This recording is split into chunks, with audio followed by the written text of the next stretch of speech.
Well, welcome. My name is Lars Howlett, and I'm the webinar coordinator for Veriditas, and I'm really happy to be here today for our webinar on Labyrinth revival and restoration.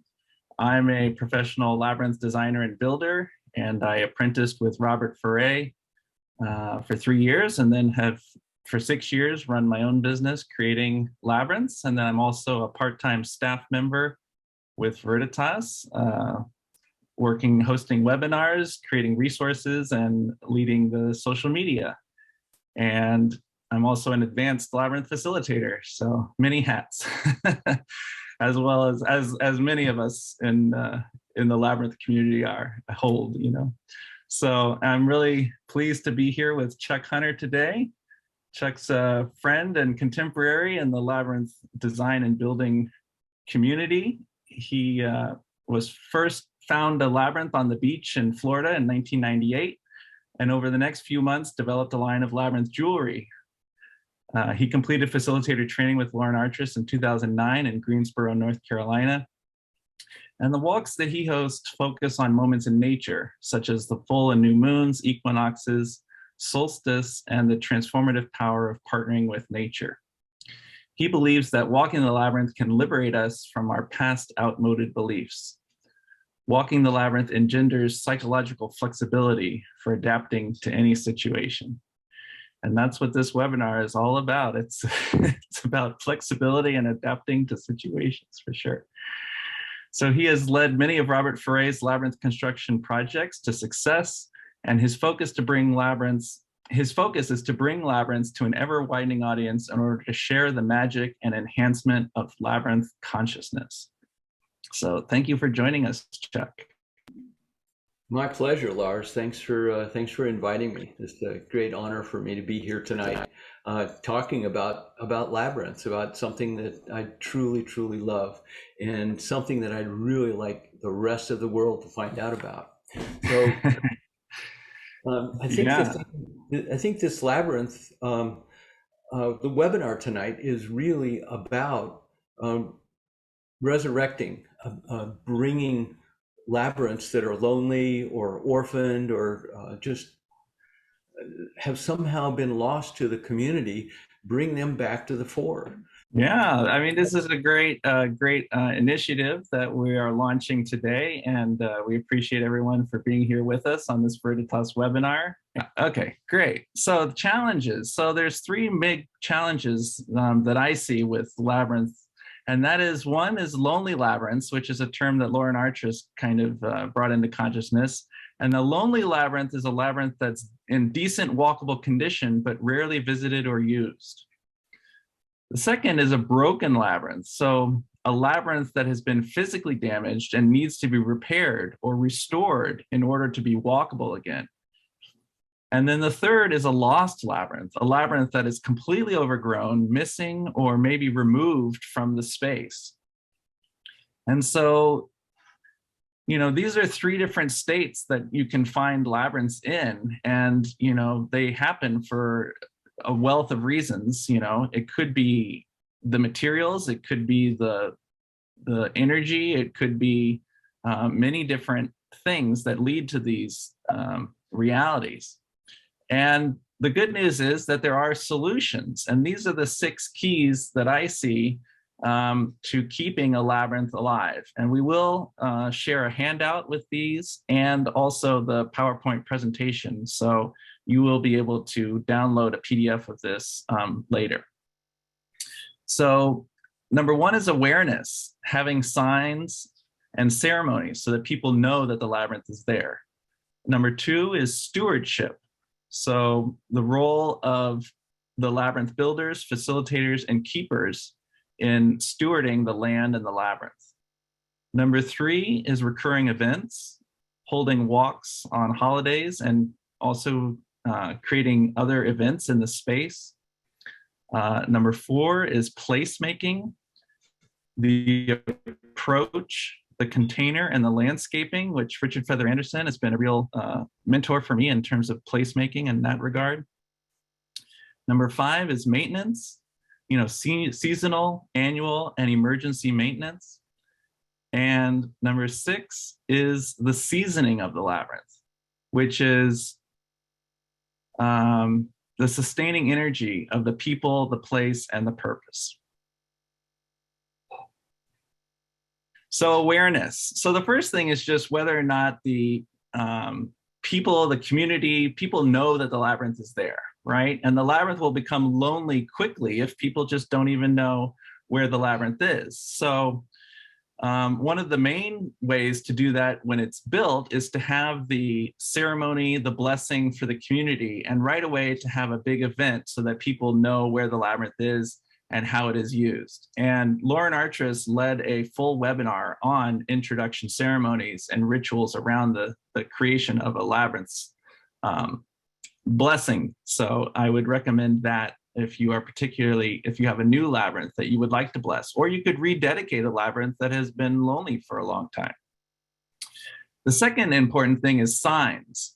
And signs are really key to maintaining awareness and just helping people to find the labyrinth, because sometimes people go on the labyrinth locator and they see that there's a labyrinth at the church, but then they get to the church and they just can't even find the labyrinth because they're not sure where it is on the property, especially if it's a large campus.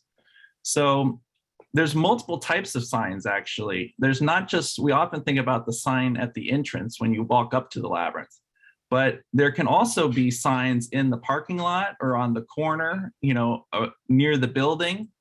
And then there are also signs like signs in your bulletin board or your newsletter or your social media, just temporary awareness of the labyrinth and those things. And then you can also create a brochure, a flyer, or a handout that corresponds with the sign.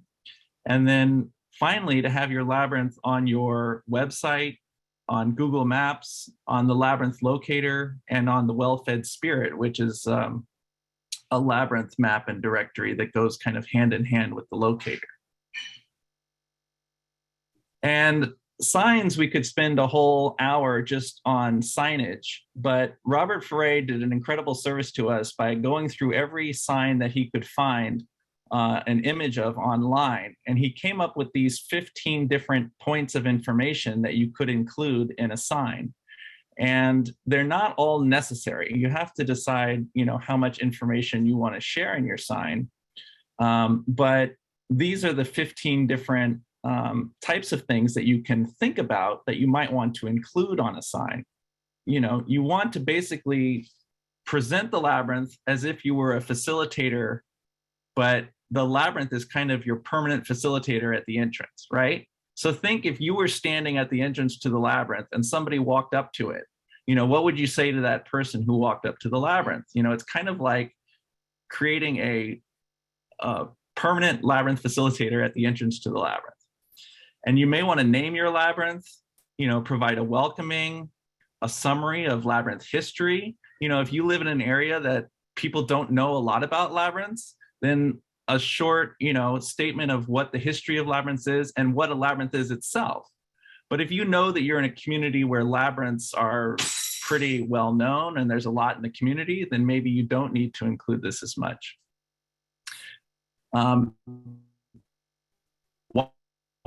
Labyrinth, the name or description of the particular design, so one thing is the name of the labyrinth, like this is the Waterfall Labyrinth at Grace Lutheran Church. Another thing is this is a 7-circuit Chartres Essence design, that is a variation of the 800-year-old Chartres Cathedral Labyrinth.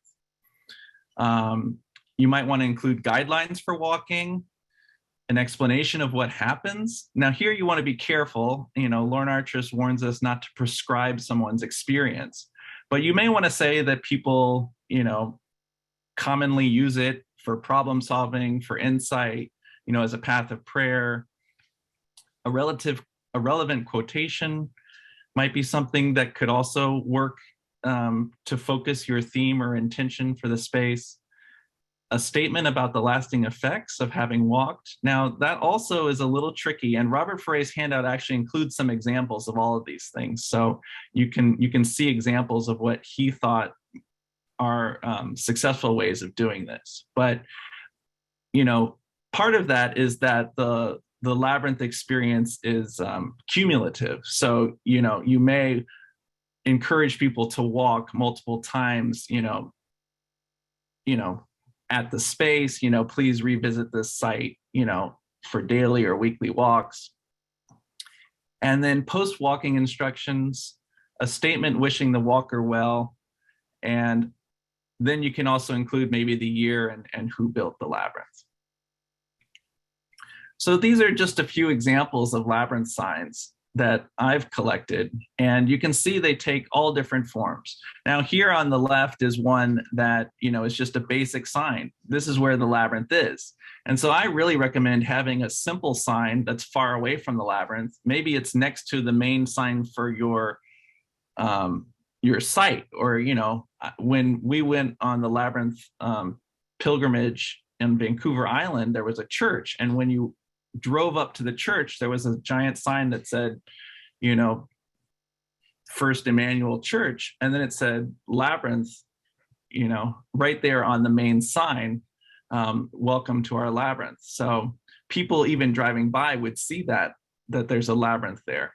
And then you can have a simple, here it is, walk to the place within where the spirit is reborn. Sometimes it's nice to include an image of the labyrinth, especially if it's a unique design like this one at the Earl Baum Center for the visually impaired. This is a Rivoli Park Labyrinth in Indiana in the bottom middle, where you can see that they have art supplies for journaling, they have a brochure, and they have information. And this is a temporary sign that folds up, an A-frame sign in Stanford University. And so you can put it out for particular events, or you can move it out to the street corner when you're having your monthly walk. And then in the bottom corner in Grace Episcopal Church in St. Helena is a very kind of high-end sign, one that's made in metal and has much more information about, the history and use of the labyrinth.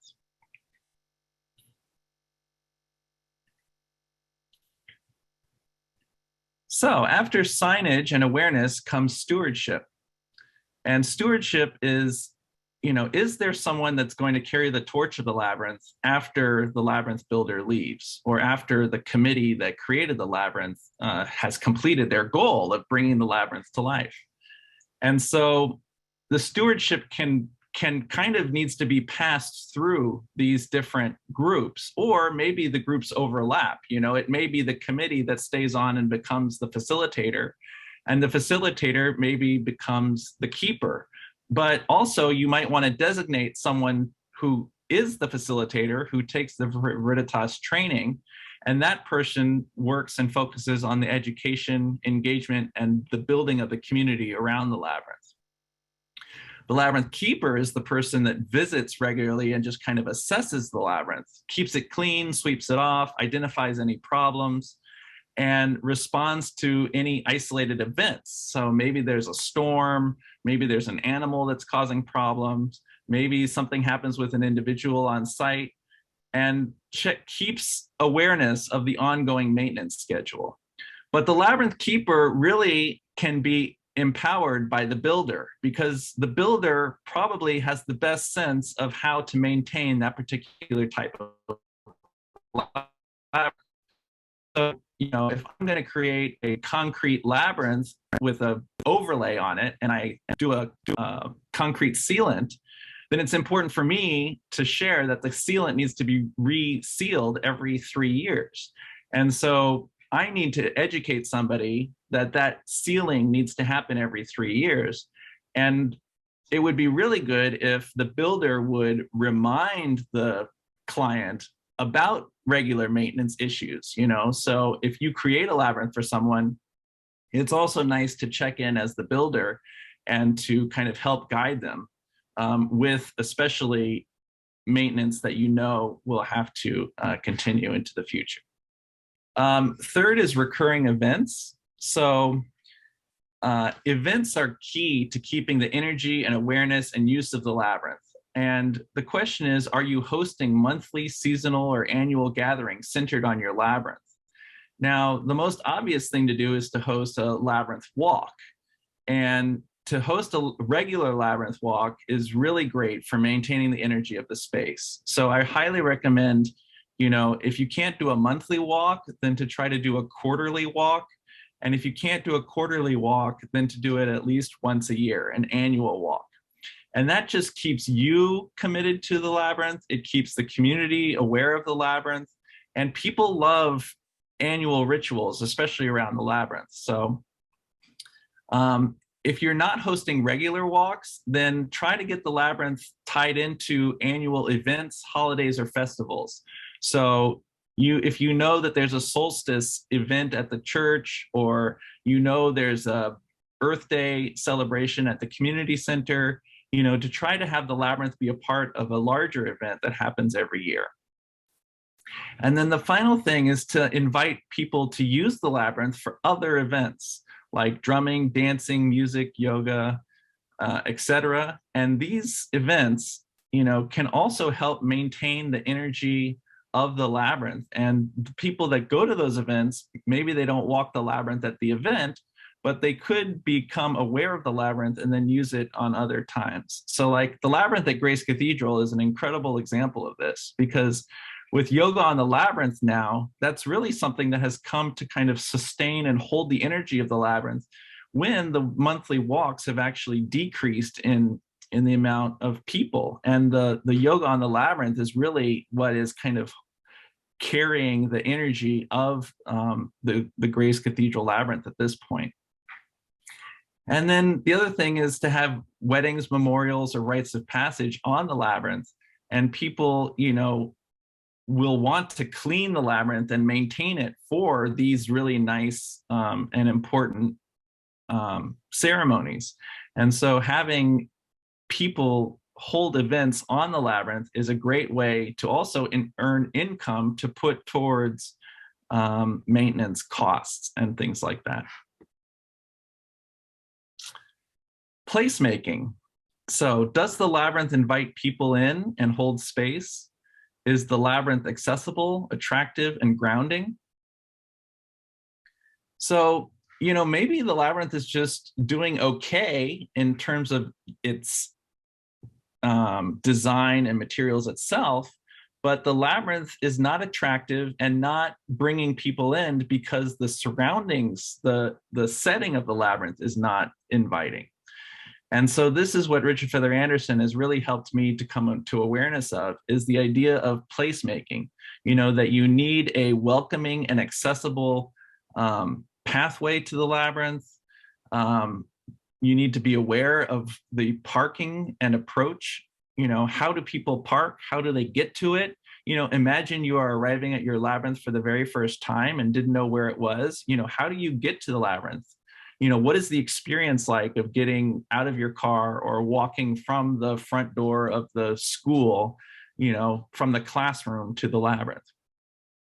And to think about the container, not just the labyrinth as the container, but the entire space as the container for the labyrinth. And is there shade? Is there seating? And Richard Feather Anderson invites people to actually pull back the seating and the information away from the labyrinth. So the labyrinth has its own sacred space. And you can see in this image, the brochure, sign, the bench, and then this welcoming stone, a carved in heart stone, is actually right by the sidewalk when you walk by. So here, you have like this whole waiting room, kind of an entryway into the labyrinth where you walk between these two trees as kind of a threshold to get to this space. And then finally, you want your landscaping to be manageable. Sometimes people really go overboard on creating the container for the labyrinth, but then the landscaping kind of consumes the labyrinth. So you do have to be careful that the labyrinth, that the landscaping can be managed and doesn't easily encroach upon the labyrinth itself. Which brings us to maintenance. And this is what we commonly think of when we think of how to keep a labyrinth alive. And certainly maintenance is a big issue. Is the labyrinth being regularly cared for, and are the challenges being addressed and mitigated? So, maintenance builds up over time. And the key to maintenance is just making sure that you are staying on top of things as they occur, right? If you start to see that a part of the labyrinth is peeling up, you really want to start addressing that. Why is this labyrinth, having this issue? And the most common problem is standing water on the labyrinth. So you really need to make sure that there's good drainage and that there's not just puddles of water that sit on the labyrinth. And this can even happen by the sprinkler system. If there's sprinkler systems around and the sprinkler is pointing so that it sprays onto the labyrinth, then the labyrinth is going to be soaked every day with the sprinkler system, and that's going to really quickly cause problems with the labyrinth. So consider fixing the surroundings, not just the labyrinth, right? If there's a problem on the labyrinth, also think about, well, is it an issue with the drainage? Is it an issue with the tree? Is it an issue with something around the labyrinth that's also creating the stress and the issue? So there could be seasonal maintenance, that you have to blow the leaves off every fall. You have to keep the snow off of it. I mean, I think you have to decide, are you going to keep the labyrinth open year round? If you're in a place where it's snowing like a lot and the removal of the snow is causing damage to the labyrinth, then maybe you close the labyrinth during the deep winter. There's annual maintenance, like power washing the labyrinth. This image on the left is power washing, which is a good thing to do, but power washing is kind of an art form. So you really have to be careful that you don't do power washing too hard, that you start to hurt the labyrinth, and also that you don't do power washing too lightly where you barely get anything off. And I've seen most people power wash too gently and they don't actually clean things very well with the power washing. So, but you can also do it way too much. And then the final thing is long-term stress. So is there something that's going on with the labyrinth that over the long haul is causing like cracking in the space or upheaval of stones? And then, it depends on the materials, how you address that. And then the final thing is seasoning the labyrinth. And this also, Lauren Arches, is a phrase that she introduced, which is, how does the labyrinth hold energy over time? How is it seasoned? It's not like you just build the labyrinth and it immediately has its energy field necessarily. Sometimes they do, but Lauren actually shared that the harder surface labyrinths take longer time to season. So if you create a labyrinth with, hard stone, like outside of Grace Cathedral, it can take a long time for a stone labyrinth to actually get its energy and to feel like, it's connected to the people and the environment around it.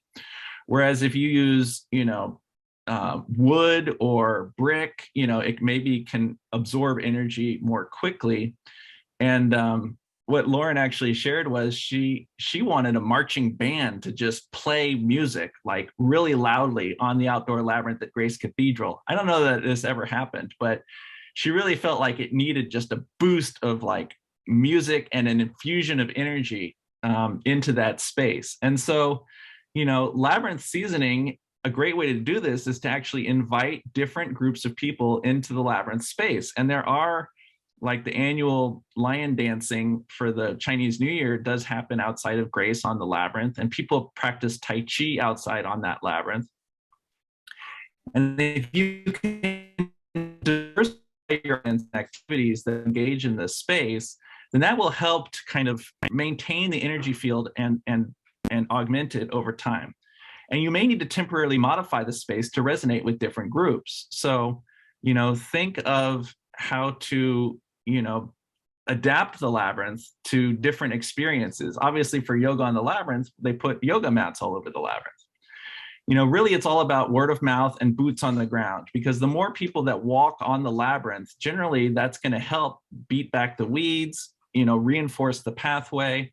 And you do have to be careful about clutter and distractions. So if people are leaving things in the labyrinth, you do need to clean them up and take sometimes, if the altar space is becoming overwhelmed with, items and trinkets that people are leaving behind, then you may need to do a ritualistic ceremony where you remove the clutter from the center of the labyrinth. Engage other spiritual leaders and community leaders in working with you on the space, and invite artists, musicians, poets, and dowsers and healers into the space. So there's a time to be dormant and there's a time to let go. And that's just my final kind of offering here, is that not all labyrinths live forever. So you do need to think about maybe, the labyrinth needs to take a break for a moment. And also, there's times where the labyrinth has lived its life and it needs to have a new form, or just the space needs to be clear for a while before it comes back into existence. So every labyrinth has a story, and every story is unique. But here I'd like to share one with you. Once upon a time, a labyrinth was created with care and intention. It was blessed and walked, but over the years, fewer people came to visit. The seasons passed, and the grass grew over the bricks, until it had almost disappeared. That might have been the end of the story, until one day, Una McGurk Mannion discovered it, grown over, and I want to leave her to tell the story with Chuck Hunner, who's our special guest today, and also the one who laid out this labyrinth originally in North Carolina. Chuck? So thanks so much, Lars. So there's Una. It's nice to see you again, with her labyrinth behind her, and I'll have a little bit about her odyssey then. But Una contacted me about labyrinths in Asheville, where I live, because she lives just down the mountain from us in Rutherfordton, and she was looking for a labyrinth to walk and found her labyrinth there. But in the meantime, I'd been discussing lonely labyrinths with the Veriditas Council, and nobody really was saying, gee, Chuck, that's a good idea, until Una called me up and said, I have a lonely labyrinth here that I'm restoring. Do you think that's a good idea? And to me, that was the mastermind speaking to me. That was spirit. That was to me, that was a God job. And I just went, this is really a good idea. So Una, you want to tell the story about your connection with the good idea? Yeah, I feel so honored to be here amongst such labyrinth experts, because I'm like a newborn in the world. I really had walked 2 labyrinths in my life as a part of working with Trina Paulus and Hope for the Flowers and her Grail sisters in that movement, but I didn't really know anything about them. That was probably about 2011, 2013.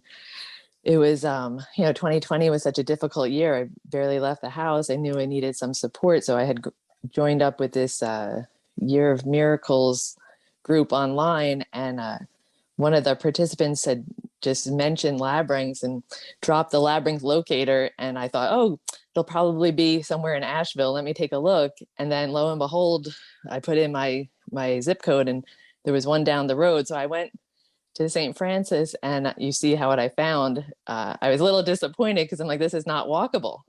So, but thankful for the labyrinth locator that had the image there, or else I probably would have walked on by and not found it and had nothing to go by. So since I saw the building, I was like, well, I know there's a labyrinth here. And I enlisted a friend who I knew went to that church, and we met with the interim pastor, and he had come from a church in Morganton, Grace, that had a labyrinth, and he was very enthusiastic about it, and said he was hopeful that somebody would come to restore it, but didn't know, other than having the intention. So when we came, he gave us his blessing, and we just started walking the Greenway and digging out half an hour at a time. I guess we started like around April 11th, and we finished up on May 21st. And so and then it overgrew again because it was very aggressive. And so I'm here to learn as well, because the weeds are, they're coming back, but I'm hoping to get a simpler way to maintain it. And the other thing that we had found out was that the woman, Susan Keith, who had worked with Chuck to be the catalyst of its creation in the beginning, she had become very ill. And so she had enjoyed maintaining it herself, but when she became infirmed, she wasn't able to. But I tell you, what Chuck says about spirit leading so much of this is just incredible, because I was in touch with her just once through email and then again on a Zoom the Thursday before she passed. And the fact that the labyrinth that she loved so much, that was part of her legacy, was fully excavated and walkable while they had the celebration of her life on September 11th was just an amazing God moment.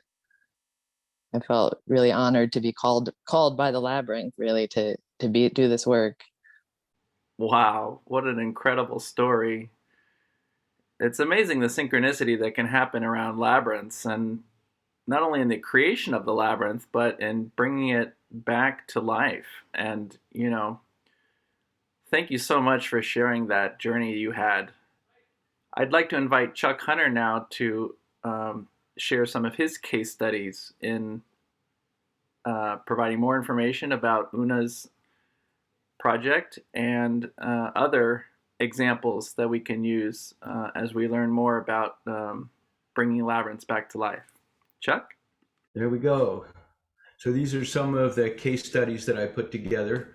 And this is Una's case study, the first one. But you can see some of the lines of this labyrinth before Una started working on it. And this is after she'd worked, her first goal was to clear the grass off the bricks. But as she mentioned in her little talk earlier, as soon as she had the bricks cleared, the grass started growing back over the bricks. So she went a little further and found a tool, a much better tool. So now you can see this tool, it's called a weed weasel, and you stick it into the ground, and there's 4 tines down here, and you can twist it, and it loosens the sod.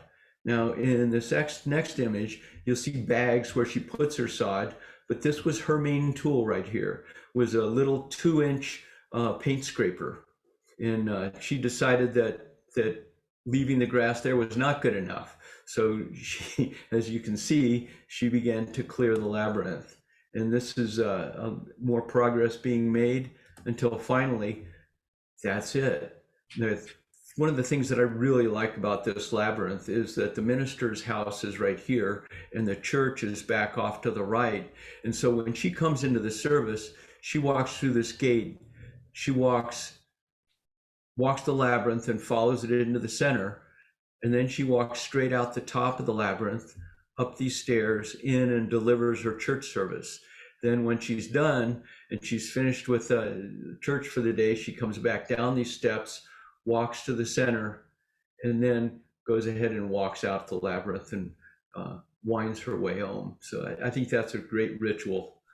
We're going to be talking a lot about grounding rituals for holding space in labyrinths at the January Veriditas Renewal Day, Facilitators Renewal Day. So I hope you all will keep your eye open for that.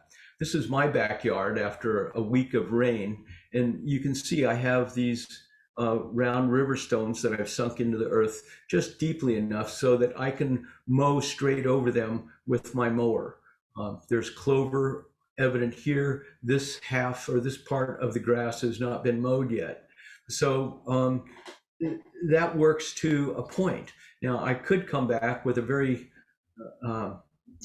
time-intensive weed eater and cut on either side of the stones the way some people cut on either side of their bricks. But I'm not a big weed eater person, but I am a blowtorch kind of a guy. And I know Jamie Edmonds likes to burn the weeds. And here it is, turf and rock maintenance blowtorch. Oh, I misspelled maintenance. I just noticed that. You can see the stones in the lines. This is the blowtorch. That's the propane. And now you're going to hear like a jet taking off as I burn this corner of the line. So there's that, and you can see there's a halo around the rocks left from the burning. This is usually 2 to 3 days after I've done the burning, but I like this. I can really see the lines. It's very easy to walk this labyrinth, and the grass is still tickling my feet as I walk. So this is a perfectly good labyrinth. It was in Charlotte, and this building and the grounds are all being renovated, and so get ready to see a catastrophe. This is the sidewalk that they were installing, Wow. and they decided they had to drive cement trucks across the labyrinth, and so they bulldozed the labyrinth, and they even piled gravel in the middle of where the labyrinth was. But this is going to cost them a lot of money, and we've been working with the builders, actually the general contractor instead of the subcontractor who did this, and we're going to put the Chartres Essence right out here in this part of their yard. There's actually probably 45 yards from the gravel pile to the road, so there's plenty of room over there. But this is the Chartres Essence pattern that we're going to put out there, and we're going to use the same bricks and gravel technique to build this labyrinth. This is my favorite labyrinth in the whole world. The first time I ever saw it, I went, what? I can't even see the lines. And then I approached it, and I just was open to the experience and went, wow, look, there is a labyrinth here. And oh, it's a 7-circuit labyrinth. And there's a turn, and there's a turn, and here's a turn, and there's another turn. There are the nested turns of a classic 7. It blew my mind. And then I found out Marty Kane was the dowser that did this. But so this is my favorite labyrinth, and it needs to be maintained. I took this picture last week, and you can see that the path is pretty well obscured by leaves, but what you can't see is that there's a path field line that goes over here, a path of field line goes over here, another path field line goes here, and the tree that used to be right here has fallen over and is over the lines. So part of maintenance sometimes requires the use of a chainsaw. Now, if you look down here at the bottom of the picture, you can see the stones in this labyrinth. Some of these stones are uncovered. Some of them are clean. It's a wonderful labyrinth to walk if you know where the pattern is. This is middle of the summer, and you can, it's kind of fun to look at this labyrinth and go, wait, where are the lines? There's a turn that goes right here, and there's kind of a line here, but where is the line that defines the outer edge of this turn? It's covered with moss. And so I came and tried to scrub the moss off and brush the moss off, and that doesn't work. So our solution to maintaining this labyrinth is going to be to come back and stack rocks on this. Una and a friend named Mickey came up and tried to help, and it was we had a good time stacking some rocks, but we need to haul more. It's a wonderful, wonderful labyrinth to work in. This is the keeper of the labyrinth goddess. There's rose quartz all around this labyrinth, as well as regular quartz, clear quartz crystals and shells. This place is a real gem in the forest. So here's a labyrinth that I thought was kind of lonely before I had more experience with actual lonely orphaned labyrinths. And this Roma Combs is in Winston-Salem, North Carolina, and it's clean. It's a good labyrinth. There's no mildew on it. There's no real holes in it. Sure, there's a little cracking, but all concrete cracks, somewhat. But this is a good labyrinth. But just next to this labyrinth, about 50 feet away, is a little labyrinth that's in a gazebo structure. And you can see that the lines could use a little help with some more paint. So that's the kind of maintenance that we'll do here. I wonder if there's anybody in this audience from that part of North Carolina that would care to message me in the chat And maybe you can tell me more about this labyrinth. Because for me, this kind of a webinar is about getting the word out. It's about making connections with people and spreading the community so that we're better connected. Because I don't know who to contact about this labyrinth. Do you? Maybe you do.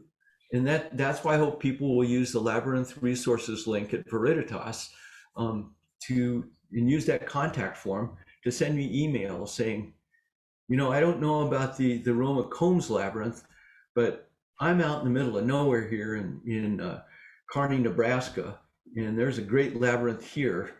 So this is a labyrinth that I painted in 2015, and this is regular handicap paint, blue parking lot paint. And you can see that over the last 6 years, it's faded quite a bit. But then I started to renovate it and repaint it. You can see my paint bucket and a paintbrush right there. And so here's partial progress. There's bright blue. This is what the weathered line looked like. So this is paint from Sherwin-Williams, meant for marking handicap places, and you know it works really well. It was still good before I covered it. I mean, you could see the paths very clearly. That's kind of my definition of a workable labyrinth. But if you really want to have a labyrinth that's pretty, that is suitable for placemaking, then you need to dress it up every few years. So there it is, completely repainted. I think it turned out pretty well. Yeah, great. So this is Kanuga. This is the first labyrinth that I ever worked on with Robert Ferre in 2002, I think it was. But this is about 35-40 minutes away from my house in Asheville. And, you know, I was back in 2002, I was watching Robert Ferre's website and watched his schedule. And I saw, oh, wait, he's coming to Hendersonville to build a labyrinth. That would be so cool if I could go down and watch. So I called Robert and he said, well, sure, you're welcome to come down and watch, but if you watch, you have to help. So I wasn't doing anything else that day. So I went down and signed up to watch, and pretty soon I was wearing a Tyvek suit, and pretty soon I was pushing a concrete saw and and getting dirty making a labyrinth. It was great. But this labyrinth has been there as almost 20 years, and you can see that there are areas of the labyrinth that are still kind of clean, but most of the labyrinth is a little mildewed. This is a wonderful labyrinth because it's ringed by trees. So most of the time it's in shade, and in our humid atmosphere in North Carolina here, it definitely mildews. But Kanuga is really good about maintenance, and ever so often they'll come and they'll pressure wash it using a surface washer.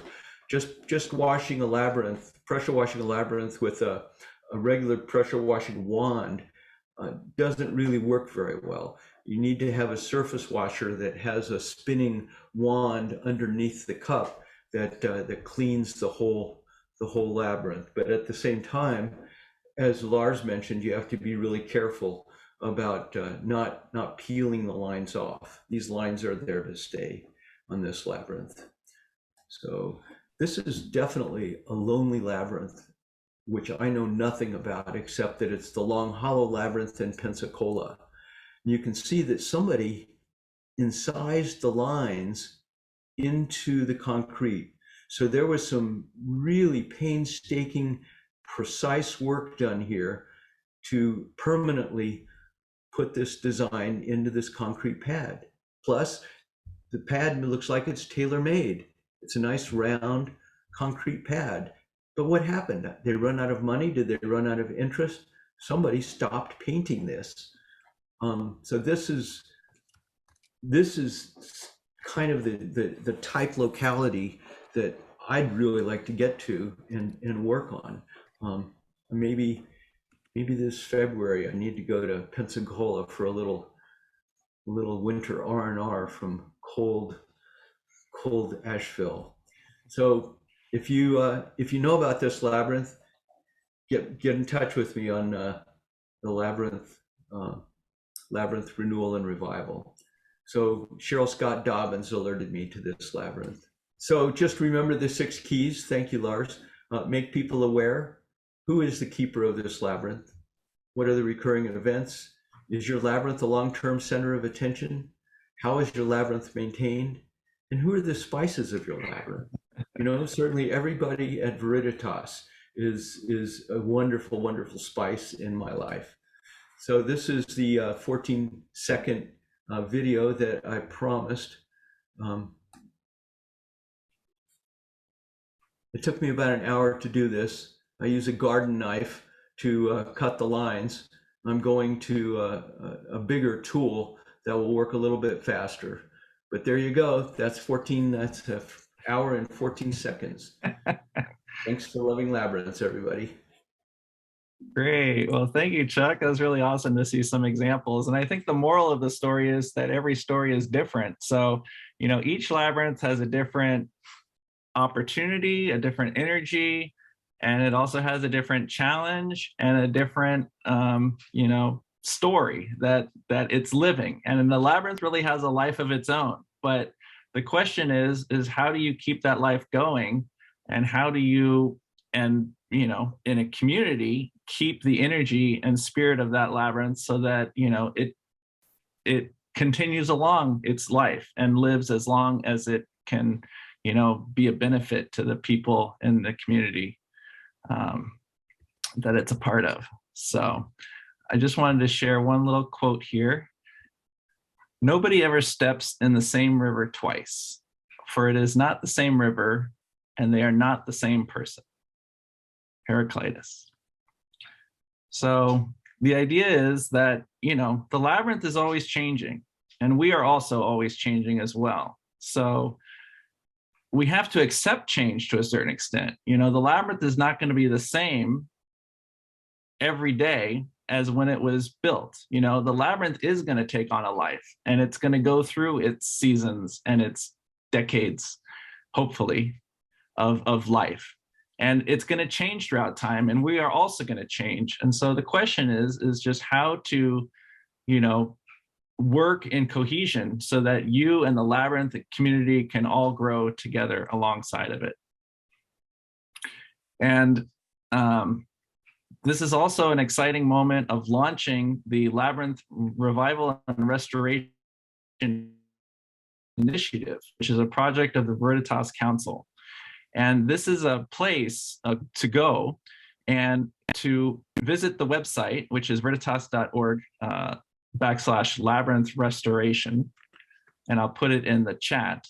And you can fill out a form and you can request for Chuck, and then hopefully we'll grow in our initiative so that we will have people that can help provide advice, encouragement, and referrals if you have a lonely labyrinth, a lost labyrinth, or a broken labyrinth that needs help. And Chuck has very generously offered to lead this initiative, and we really appreciate this new offering for all of us to keep labyrinths alive. Yeah, thanks, Lars. It's been a great chance for me to get the word out. Thanks for promoting the Labyrinth Restoration and Revival site again. Well, thanks so much, Chuck, and thank you to Don Matheny, who's in the background helping with our tech support today. Thanks everyone. Have a good night. Okay, bye-bye.